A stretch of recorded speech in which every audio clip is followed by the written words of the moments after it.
오늘은 다니엘서 5장 25절 31절까지 말씀입니다.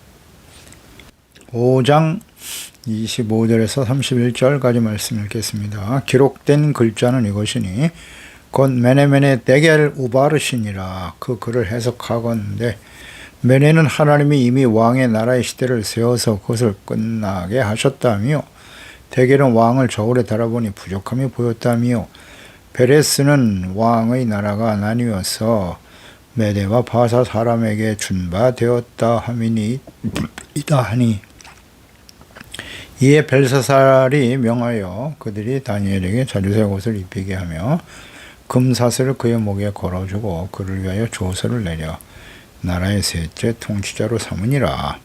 그날 밤에 갈대아 왕 벨사살이 죽임을 당하였고 메대 사람 다리오가 나라를 얻었는데 그때의 다리오는 62세였더라. 아멘. 완악하고 교만한 자의 최후. 다니엘이 벨사살 왕 앞에 서게 되었습니다. 이거 뜻을 해석하고 하나님의 뜻이죠. 하나님의 계획을 전달하는 이 일에 있어서 왕에게 잘 보이기 위해서 그가 듣기 좋은 말을 한다거나 그렇지 않죠. 또 왕으로부터 예물이나 높은 지위를 약속받기도 했지만 자신은 그런 데는 관심이 없다고 분명히 말했고요. 오직 하나님의 뜻과 하나님이 하시는 일을 해석하여 전할 뿐이다. 그러니까 다니엘은 참된 선지자의 전형적인 모습을 보여주고 있죠. 그러니까 그는 삶의 목적, 또 자신에게 주어진 사명, 그것은 하나님의 뜻을 전달하는 것임을 아주 분명히 알고 있었고요. 불의와 타협하거나 권력자들이 듣기 좋은 말을 하는 거짓 선지자들과는 분명히 달랐습니다. 하나님께서 그를 종으로 삼아 패역하고 교만한 하나님의 언약의 백성 유다와 주변 나라들을 심판하는 도구로 느부갓네살을 사용하셨다라는 상황, 또 하나님의 뜻, 이런 것들을 분명히 밝히고 있죠. 그런데 벨사살 왕이 이 모든 일을 알고 있으면서도 겸손하지 못하고 교만하여 마음이 둔하고 어리석어 하나님의 성전에 기명들을 가져다가 귀족들과 함께 술을 마시고 하나님을 멸시하고 자신들이 만든 우상과 신들을 찬양하고 있었음을 아주 분명하게 책망하고 있어요. 벨사살 왕이 다 알고 있으면서 어찌하여 교만한 자에 대한 하나님의 보응이 어떤 것을 알면서도 왜 교만한 어리석은 행동을 했느냐 하는 겁니다.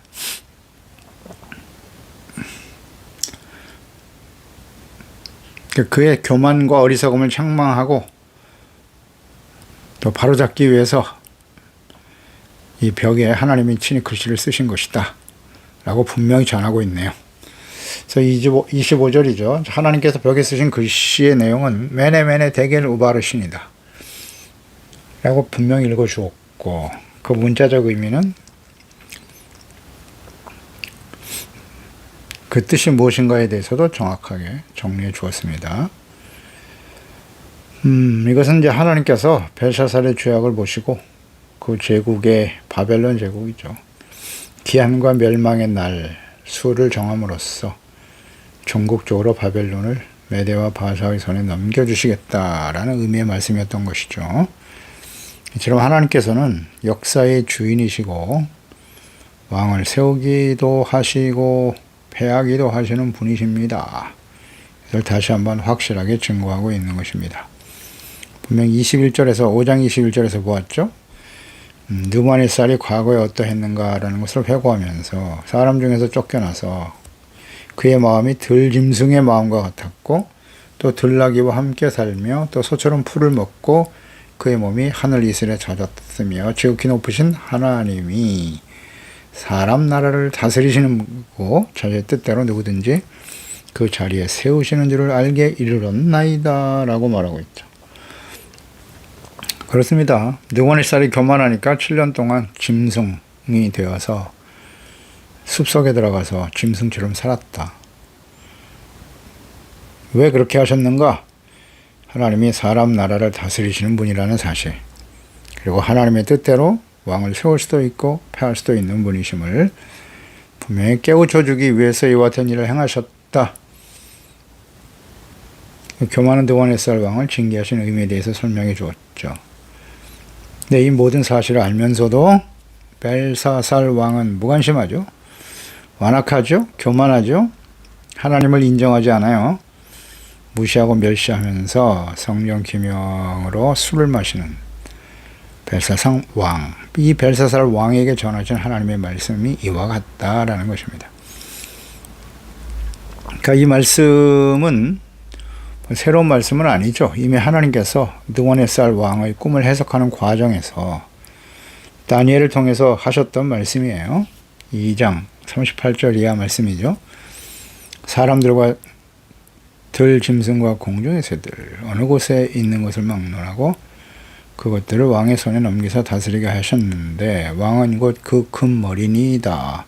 큰 신상의 꿈을 꾸게 되었죠. 근데 머리가 금으로 돼 있었다. 그런데 그 금머리는 바로 바벨론 왕을 의미하는 것이고 왕을 뒤이어 왕보다 못한 나라가 일어날 것이고 은으로 되어진 어깨, 가슴, 그 다음에 셋째는 녹과 같은 나라가 있어서 온 세계를 다스린다. 그렇게 해석을 해주면서 금머리 형상이었던 느부갓네살 왕위가 끝나고 그보다 못한 새로운 왕조가 일어날 것이다 라고 분명히 말씀하셨죠. 근데 그 하나님께서 말씀하신 때가 이루어진 것이죠. 때가 이루고 그 대상이 교만하고 완악한 벨사살 왕이었던 것입니다. 때가 너무 빨리 찾아왔죠. 기회를 주시는 것인데 그 기회 동안에 하나님을 알지 못하고 멸시하고 조롱하는 모습으로 나타나니까 하나님께서 이제 속히 공의로 심판하시고 말씀하신 바를 이루는 것입니다. 이전에도 우리가 묵상했지만 벨사살 왕 시대에 끝나지 않을 수도 있습니다. 하나님이 정하신 바벨론에서의 유다 백성들의 연단의 기간은 70년이라고 정해 놓으셨거든요. 그러니까 벨사살이 이렇게 다니엘을 통해서 느부갓네살도 그렇고 벨사살도 다니엘이 함께 있었기 때문에 이스라엘의 하나님에 대해서 분명히 알 수 있었어요. 기회를 주었단 말이죠. 그러면 이제 이 70년 후에 이스라엘 백성들은 다시 돌아가야 된다라는 하나님의 말씀을 잘 듣고 벨사살 왕이 그 일을 허용해 주면 되는 거예요. 그렇지 않겠습니까? 다니엘이 옆에 있었으니까 다니엘의 말을 듣고 그러면 70년 후에 이스라엘 백성들이 돌아간다고 하니 거의 때가 되었네. 그러면 너희들은 이제 예루살렘으로 돌아가라. 사실 하나님께서는 이런 걸 기대하셨을 수도 있어요. 벨사살 왕에게. 그런데 이 벨사살 왕은 다니엘을 통해서 이스라엘의 하나님의 뜻을 알 수 있는 기회가 충분히 있었지만 그것을 저버린 것이죠. 하나님에 대해서 그분의 뜻과 계획에 대해서 관심이 없어요. 그리고 교만해요. 완악하죠? 그걸 지금 다니엘이 책망하고 하나님의 손가락으로 벽에 글씨를 쓰시는 그 일을 통해서 이제 벨사살 왕은 여기서 끝이다. 이렇게 지금 선포하고 계시는 거예요. 그래서 26절의 해석을 보면 하나님이 이미 왕의 나라를 메네라고 하는 말은 왕의 나라의 시대를 세워서 그것을 끝나게 하셨다는 뜻이다. 두 번이나 메네 강조했죠. 아무리 세워봐도 수를 센다는 의미인데 그것을 끝나게 하셨다. 숫자를 계산해 보니 여기서 끝이다. 기회를 놓친 거죠. 대겔은 왕을 저울에 달아본다는 뜻이거든요. 저울에 달아보니 부족함이 보였다. 하나님은 감찰하시는 분이죠. 이 감찰하다라는 말이 저울에 달아본다는 뜻인데 하나님은 언제나 우리 마음의 중심을 보시고 우리의 말과 행동 다 듣고 계시죠. 항상 감찰하세요. 저울에 달아보신다고요. 저울에 달아본다는 뜻은 하나님의 공의의 공정한 심판으로 보시는 거예요. 공의로 우리를 대하신단 말이죠. 그래서 악으로 기우는지 선과 의로 기우는지를, 이 저울이라는 건 그런 거잖아요. 그러니까 하나님이 우리를 저울에 달아보신단 말이죠. 그러니까 우리 삶이 분명 예수 그리스도를 믿고 그 이전에는 뭐 저울에 올라갈 자격도 없는 사람들이었죠.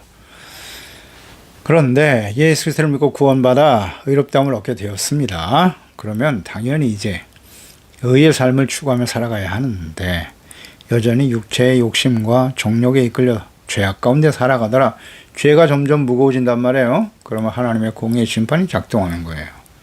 항상 저울을 떠올려야 돼요. 우리는 하나님 앞에 서 있는 거예요. 하나님의 저울 앞에 서 있는 겁니다. 그러니까 부지런히 죄를 덜어내야죠. 덜어내서 의가 힘이 있게 만들어야 되는 거예요. 우리의 삶이. 뭐 간단해요. 어렵지 않아요. 항상 달아보신다는 사실. 그런데 벨사살 왕을 계속 지켜봤는데 기회를 주었는데 안 됐다는 거예요. 지금 이 말씀을 전하는 것은 벨사살 왕에게 마지막 기회를 주고 계시는 거예요. 그렇죠? 달아보았더니 부족함이 보였다. 죄악으로 기울었다는 거죠. 그래서 공정한 하나님의 심판을 의미하는 겁니다. 이제 하나님의 공의로 벨사살 왕을 심판하실 것이다 라는 뜻이에요. 28절에 베레스는 왕의 나라가 나뉘어서 메대와 바사 사람에게 준다. 베레스는 이제 복수 형태, 우르바신인데요. 우르바신은 복수 형태라고 볼 수 있는데, 우르바신, 베레스라고 하는 말은 나라가 나누어진다는 뜻이에요. 나누어지다. 메대와 바사에게 나누어지게 될 것이다. 나누어준다. 멸망하여 나뉠 것이다. 그런 뜻이겠죠. 그러니까 하나님께서는 이렇게 세상의 모든 권력과 왕들을 세우기도 하시고 멸하기도 하시는 하나님이십니다. 아멘입니다. 우리 하나님을, 다니엘의 하나님은 지금도 살아계신 우리의 하나님이세요. 예수 그리스도를 보내신 하나님이시고 지금도 살아계신 역사의 주인이신 하나님이십니다. 그러니까 이 하나님께서 분명히 말씀하죠. 달아보고 계시다가 악한 자들은 반드시 공의로 심판하십니다. 아멘입니다. 그렇기 때문에 우리는 의와 거룩함을 지키는 일로 때로는 박해와 고통과 손해를 당하기도 하죠. 하지만 그러한 하나님의 자녀들, 이 하나님을 분명히 알고 있는 하나님의 자녀들이 인내하면서 공의의 하나님을 바라보고 살아가게 되는 거예요.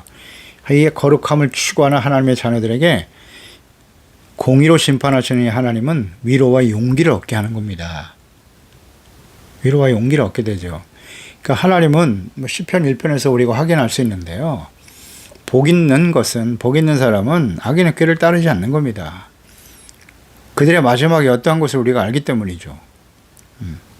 그리고 죄인의 길에 서지 않습니다. 당연히.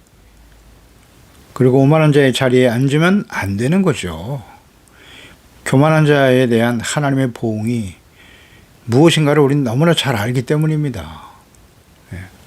그래서 우리는 오직 그러기 위해서는 하나님의 율법을 즐거워해야 되는 거고 율법을 주야로 묵상하게 되는 거예요. 그런 사람이 시냇가에 심은 나무가 철을 따라 열매를 맺는 것처럼 잎사귀도 마르지 않고 그가 하는 모든 일이 다 형통할 수밖에 없는 거예요. 그러니까 악인들은 그렇지 않다. 그럴 수 않고 바람에 나는 겨와 같다는 거죠. 바람은 하나님의 공의의 심판이에요. 날아갈 수밖에 없어요. 악인들은 심판을 견디지 못합니다. 아멘입니다. 죄인들이 의인의 모임에 들지 못하는 것이고요. 무릇 의인들은 하나님께서, 의인의 길은 하나님이 인정하시지만 악인의 길은 망한다. 아멘입니다. 그렇기 때문에 우리가 의의 길을 갈 수밖에 없는 거예요. 의의 기준은 하나님의 말씀이고 하나님의 말씀과 뜻을 모르면 의인의 길을 갈 수 없어요. 의의 길을 갈 수 없어요. 자기 판단에 옳은 대로, 자기 생각에 옳은 대로 가는 거예요. 죄악된 길일 수밖에 없어요. 그렇지 않나요? 하나님의 말씀을 모르는데 어떻게 의의 길로 갈 수 있습니까? 잘 생각해 보세요. 그래서 하나님의 말씀을 주야로 묵상해야 되는 겁니다. 내 생각과 내 뜻대로 가는 게 아니에요. 예수 그리스도를 믿고 우리가 의롭다함을 얻었어요. 놀라운 은혜와 기적이 일어난 거죠, 우리에게. 그러면 우리가 의롭다함을 얻었다고 해서 그 다음부터 내가 생각하고 판단하고 행동하는 모든, 내가 선택한 모든 길이 다 의의 길일까요? 아니요. 그래서 주야로 하나님의 말씀을 묵상해야 되는 것 아닙니까? 이거 착각하면 안 돼요. 나는 예수 믿고 구원받았으니까, 신앙생활을 몇 년을 했고 내가 목사가 되었으니 나의 말과 행동, 그건 다 의로운 것입니까? 아니요. 이런 게 교만이에요, 교만.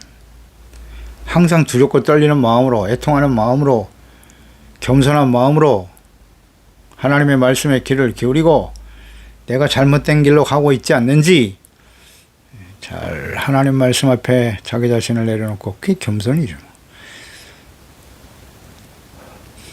의의 길을 갈 때 뭐 많은 고통과 시련이 있을 수 있지만 그래도 우리에게 위로와 용기를 주는 것은 악한 자들의 힘이 아무리 강하고 힘 있어 보이지만 전능하시고 공의로우신 하나님의 심판을 피할 수 없다.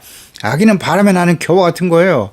절대 악인의 길에 설 수 없는 거예요. 그래서 우리들은 하나님의 자녀들은 자신의 이기적인 욕망과 잠시 당하는 고난을 피하기 위해서 불의와 악한 자들에게 비굴하게 종노릇하지 말고 타협하지도 말아야죠. 하나님의 공의로 판단하신 그날까지 인내하면서 의와 거룩함을 지키는 자들이 되어야 하는 것입니다. 아멘입니다. 이 하나님 다니엘을 통해서 그 당시에 살아 역사하시는 하나님은 지금도 우리 하나님이시잖아요. 그러니까 악을 행하는 자들 그들에 대해서 시편 37편 말씀이잖아요. 악을 행하는 자들 때문에 불평하지 말고 불의를 행하는 자들을 시기하지 말라. 7절에 여호와 앞에 잠잠하고 참고 기다려라. 자기 길이 형통하며 악한 꾀를 이루는 자 때문에 불평하지도 말라. 분을 그치고 노를 버려. 불평하지 마. 오히려 악을 만들 뿐이다. 오히려 우리가 그들 때문에 하나님 앞에 죄악 가운데 살아갈 수 있다는 거예요. 그래서 악한 자들을 심판하시는 하나님을 믿고 오래 참고 선을 행하는 거예요. 그것이 진정 하나님의 자녀들의 마땅한 모습이죠. 이 하나님은 반드시 하나님이 저울을 달아보시고 죄악이 너무 심각해서 기울어지면 그때 하나님의 공의가 작동하는 겁니다. 29절에 이에 벨사살이 명하여 그들이 다니엘에게 자주색 옷을 입히게 하며 금사슬을 그의 목에 걸어주고 그를 위하여 조서를 내려 나라의 셋째 통치자로 삼았다.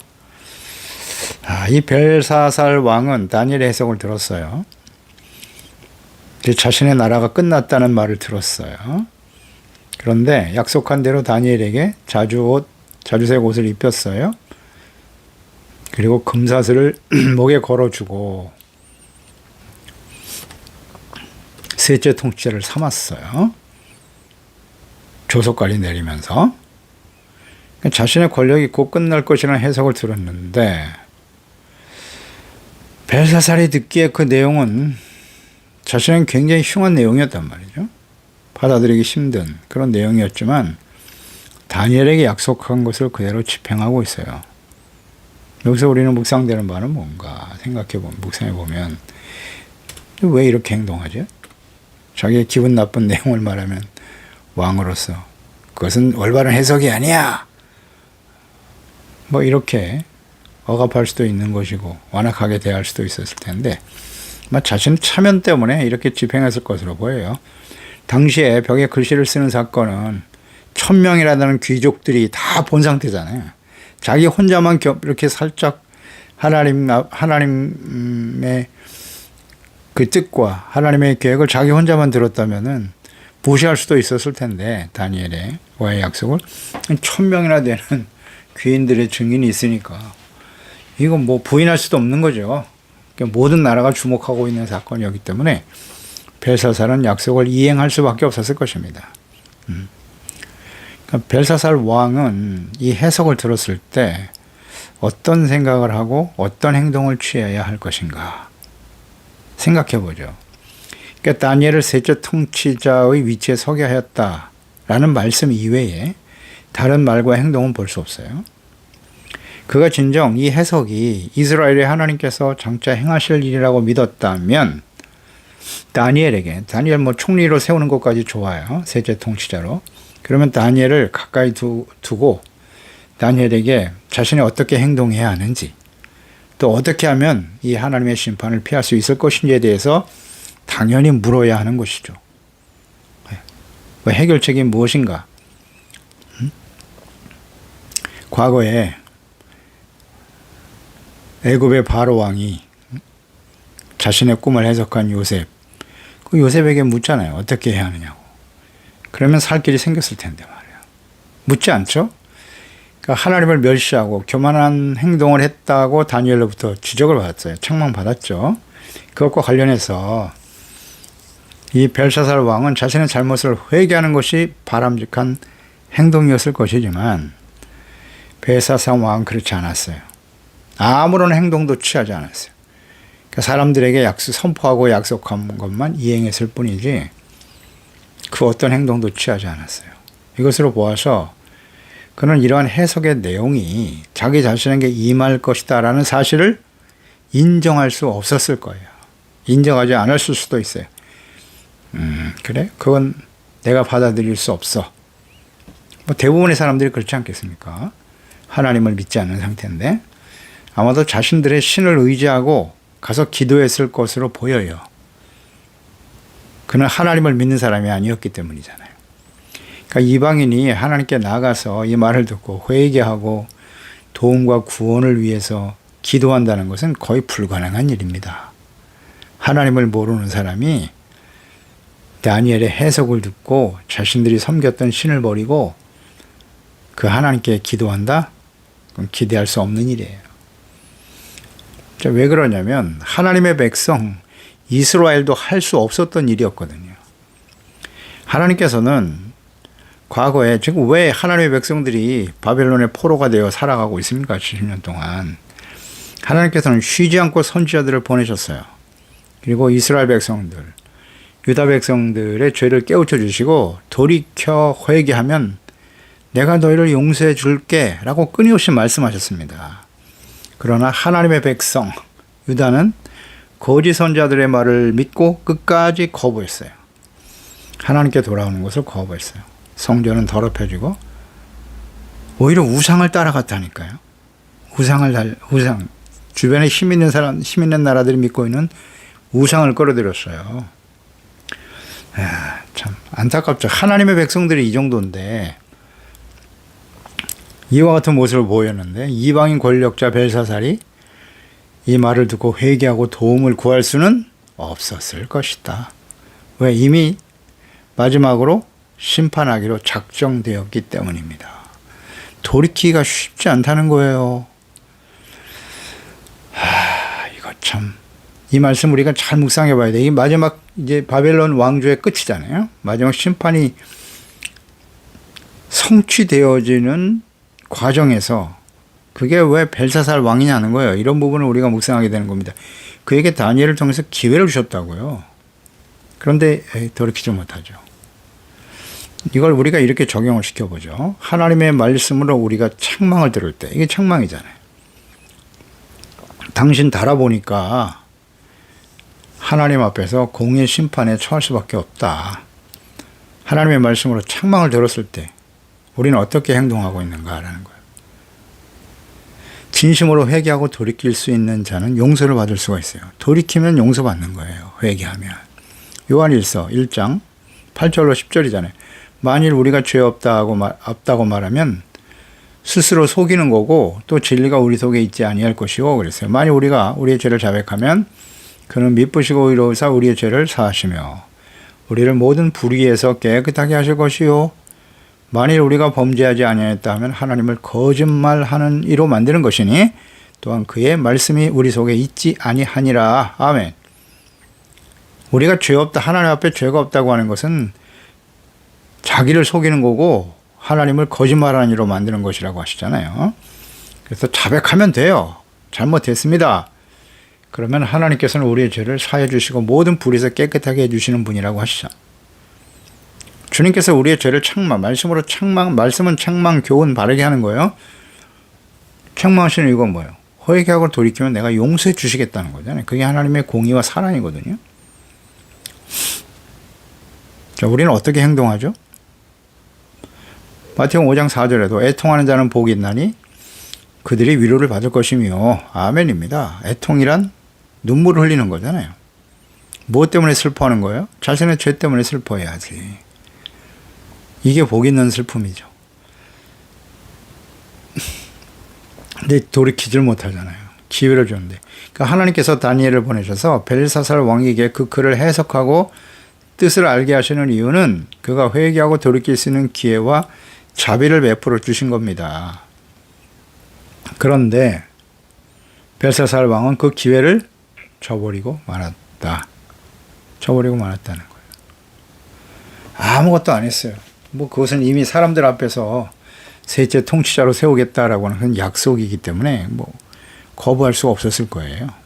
그리고 그 이후에는 어떤 말과 행동도 찾아볼 수 없더라. 아무것도 안 했어요. 우리가 하나님의 말씀, 책망의 말씀을 들을 때 그것이 나의 말씀이 아니라 무슨 다른 사람이 들어야 될 말씀인 것처럼 다른 사람에게 적용을 시키려고 하고 있거나 그 말씀으로 자신의 잘못을 책망받았을 때 오히려 그것 때문에 화를 내요. 분노하고. 이건 심각한 상태입니다. 그런데 그 말씀을 듣고도 양심이 찔리죠. 만약에 말씀을 듣고 양심이 찔린다. 그럼 아직은 살아있는 상태예요. 그런 말씀을 들어도 전혀 반응이 없는 사람도 있지만 뭐 심각한 거예요. 이 양심이 화인 맞은 상태거든요. 거의 죽어가는 상태라고 보면 돼요. 말씀을 듣고 뭔가 양심의 가책을 받고 있다면 아직 살아있단 말인데 그럴 때 우리가 해야 되는 일은 하나님 제가 잘못했습니다. 이러면서 하는 거예요. 용서받고. 근데 계속 합리화시키고 핑계대고 다른 사람 때문이고 나는 잘못이 없고 내가 죄가 없다고 하면 하나님을 거짓말하는 자로 만드는 거잖아요. 이런 사람들이 의외로 많아요. 우리들 이 말씀을 듣고 있는 우리들의 이전의 모습은 아닌가? 현재 나의 모습은 아닌가? 생각해 봐야 합니다. 그대로 잘못했다고 시인하면 되는데 그게 잘 안 된단 말이죠. 만약에 그렇게 안 된다면 말씀을 듣고도 돌이키지 않고 아무런 일도 하지 않아요. 하나님 그 악한 길에서 돌아서라고 끊임없이 말씀하시는데 그 악한 길에서 얻는 유익이 많거든요. 뭔가 세속적인 쾌락이 찾아오고 뭐 성공이 보이고 출세가 보이고 권력이 눈앞에 보이고 뭔가 재물을 얻을 수 있다고 하는 그런 나름대로 예상이 되기 때문에 그걸 버리기가 쉽지 않은 거예요. 그러니까 자꾸 귀를 막아버리는 거예요. 하나님의 말씀에 대해서 아무런 일도 안 해. 그럼 어떻게 될까요? 벨사살처럼 된다는 거죠. 이게 진리 아닌가요? 하나님의 뜻이잖아요. 아니라고요? 하나님은 어제나 오늘이나 영원토록 동일하십니다. 하나님의 말씀은 진리예요. 이 말씀은 벨사살 왕에게만 멸망의 길을 가서 바벨론의 포로 생활하고 있는 이스라엘 백성들에게만 해당되는 말씀이 아니잖아요. 오늘 우리에게 주시는 말씀이죠.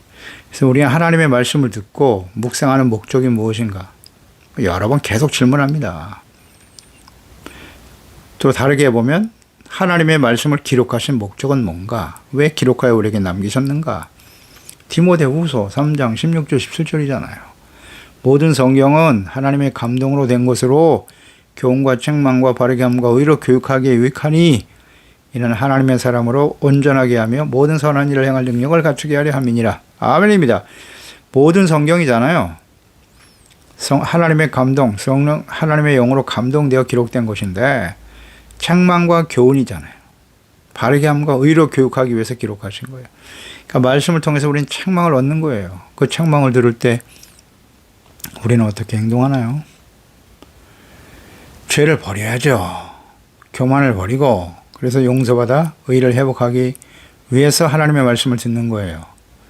그리고 말씀을 듣고 책망을 듣는 것을 싫어하고 하나님의 말씀을 전하는 주의 종들도 마찬가지입니다. 하나님의 말씀을 통해서 우리가 완전하지 못하잖아요. 예수 그리스도를 믿고 구원받아 하나님의 자녀가 되었다. 이제 갓 태어난 거예요. 하나님의 자녀로. 그게 모든 것을 다 이룬 것처럼 계속 말하면 안 돼요. 하나님의 말씀을 통해서 교훈과 책망을 얻도록 해야죠. 우리가 완벽한 사람이 아니라고요. 가르치는 자나 듣는 사람들이 듣기 좋은 말만 들으려고 해요. 축복받아라. 긍정적으로. 하나님이 당신을 사랑하시니까 무슨 일을 행하든지 승리하게 될 것이다. 뭐 담대하라. 뭐 두려워하지 말라. 아무리 외치면 뭐해. 내가 죄악된 길에 서 있는데. 죄악된 길에서 돌이키고 용서받고 의롭다함을 얻어 하나님과의 관계가 바르게 세워질 때 그 모든 약속의 말씀들이 이루어지는 것이지 않습니까? 그런데 죄를 깨닫고 회개하고 돌이키라는 말은 안 하고 죄악된 길에 서 있는데 무조건 담대하라, 두려워 말라, 내가 너와 함께 할 것이고 내가 너를 축복할 것이고 계속 이런 말씀만 하는 거예요. 근데 현실은 그렇지 않아. 스스로를 속이는 거잖아요. 굉장히 혼란에 빠지는 거죠. 하나님은 내 기도를 들어주시고 축복해 주시고 담대하라고 하셨는데요. 왜 나에겐 되는 일이 아무것도 없지? 죄악된 길에 서 있으니까 그래요. 그걸 돌이키게 해야죠. 왜 환난과 시련이 다가오는 거예요? 무조건 시련과 환난을 당하면 그 다음에는 갑절의 축복을 주시기 위해서 우리에게 환난을 주시는 겁니까? 전혀 틀린 말은 아니죠. 그러나 하나님 우리에게 환난과 시련을 주시는 중요한 목적은 뭐예요? 회개하라는 거 아닙니까? 죄를 깨닫고 회개하고 겸손해져라. 말씀으로 돌아가라. 하나님께로 돌아가라. 그거 아니에요? 그 핵심을 왜 이야기하지 않죠? 그리고 무조건 그냥 환난만 받으면 고난 다음에는 축복이 있다고만 계속 말하는 거예요. 이거 잘못 가르치는 겁니다. 성경 그렇게 말씀하지 않아요. 시련을 당할 때 기뻐하고 즐거워하라. 시련과 고난을 당할 때 왜 기뻐하고 즐거워야 돼요? 하나님의 사람으로 우리를 온전하고 구비해 조금 더 부족함이 없게 하려 하십니다. 라는 겁니다. 온전한 하나님의 자녀가 되기 위해서 그렇게 주는 거예요. 그런데 이런 말씀을 듣고도 보세요. 벨사살 왕은 아무런 반응도 하지 않았어요. 아무것도 안 했어요. 그럼 어떻게 해요? 벨사살 왕같이 된다. 30절 31절 그날 밤에 이렇게 인생이 끝날 줄 알았나? 갈대아 왕 벨사살이 죽임을 당하였고 메대 사람 다리오가 나라를 얻었는데 그때 다리오는 62세였다. 다니엘이 해석한 대로 말씀한 대로 아무런 반응을 하지 않았던 벨사살 설마 했겠죠. 그런데 바로 그날 밤에 그 말씀이 성취되어 버렸어요. 자기 인생이 끝나는 걸 모르잖아요. 오늘 밤 나의 인생이 끝날 줄은 모른단 말이에요. 이게 인생이라고. 그리고 결국 메대 사람 다리오 왕에 의해서 멸망을 당하더라. 우리가 하나님의 이 말씀을 들을 때, 책망의 말씀을 들었을 때 회개하는 일을 내일로 미루면 안 돼요. 우리 인생이 오늘 끝날 수도 있어요. 내일 끝날 수도 있습니다. 이건 명심해야 돼요. 명심해야 돼요. 영원토록 기회가 주어지는 것처럼 그렇지 않아요. 오늘이 바로 구원을 받을 때고 은혜를 받을 때라고요. 회개하고 돌이켜 용서받아 하나님의 자녀로 온전히 세워지는 저희들이 되어야 할 것입니다. 기도하겠습니다. 하나님 아버지, 하나님께서 다니엘을 통해서 바벨론의 멸망을 예언하신 이스라엘 백성들이 70년 만에 다시 예루살렘으로 돌아와야 하기 때문이죠. 그런데 벨사살 왕이 바로 그 시기에 있었던 왕인데 하나님의 공의의 심판 가운데 바벨론은 멸망하기로 작정돼 있었어요. 이미 보여주셨고요. 그런데 왜 벨사살 왕이냐? 왜 그 시대에 그는 이렇게 바벨론이 마지막 심판으로 끝날 수밖에 없었는가? 느부갓네살 왕을 통해서 하나님의 역사를 다니엘을 통해서 알 수 있었단 말이에요. 그가 교만하여 어떠한 시련을 당했는가까지도 다 알고 있었고, 그런데 오히려 더 마음이 교만하고 완악하여 하나님, 이스라엘의 하나님을 멸시하고 조롱했다. 그래서 하나님이 벽에 글을 기록하심으로써 그의 삶이 여기서 끝난다, 마지막이다 라는 말씀을 다니엘을 통해서 들었단 말이죠. 이 기회를 다시 한번 주신 거예요. 그런데 벨사살 왕은 아무런 일도 하지 않았더라. 그래서 그는 이 말씀대로 그날 밤 그의 생이 끝나고 말았네요. 그렇습니다. 이 하나님의 책망의 말씀을 들을 때 우리는 진실한 마음으로 회개하고 돌이킬 수 있어야 합니다. 우리에게 왜 시련과 이런 어려움들을 만나게 하시는가요? 겸손해지라는 겁니다. 죄를 버리고 온전한 하나님의 자녀답게 살아가라고 주님께서 우리를 사랑하시고 배려해 주시는 것이오니 우리 인생이 언제 마감될지 모르지만 이 주어진 기회입니다. 이게 하나님께로 하나님의 말씀으로 돌아갈 수 있는 이 기회를 놓치지 않게 하시고 항상 두렵고 떨리는 마음으로 복종함으로 우리의 구원을 온전히 이루고 하는 지혜로운 하나님의 자녀들이 다 되게 하소서. 예수님의 이름으로 기도드리옵나이다. 아멘.